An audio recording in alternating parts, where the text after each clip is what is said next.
The essential knowledge assignment is basically a written factual report, which should demonstrate to us your knowledge and understanding of your role.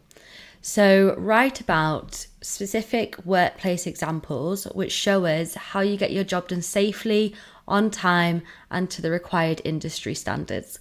It's really important that your examples you include are all specific and relevant to the grade of ICA that you're applying for. So, for example, if you're doing a supervisory graded ICA, focus your examples on scenarios which show your leadership and safety skills.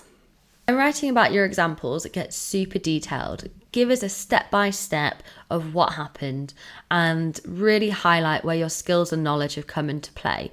You should use a lot of I did or I handled in your writing because it's all about you. We want to know what your thought and action process is on the job.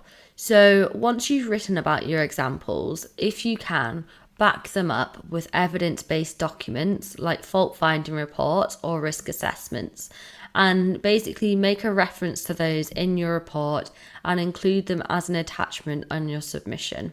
It's really important that all your examples and evidence are relevant and as recent as possible, and they need to be from the last 12 to 18 months at least.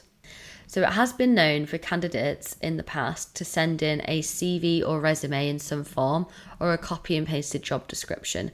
And this is not what we want to see at all. We want to see a personal recount of real lived workplace experience. So just take your time writing this report. If our verifiers have to come back to you, then it's going to delay the whole verification process. As I imagine for many of you, English is not your first language.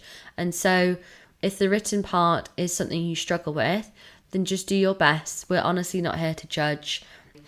And we do have a template available, which is linked in the notes, or candidates can lay out their report in a bullet point format as well. We really don't mind that. It takes the pressure off having to write an essay as such.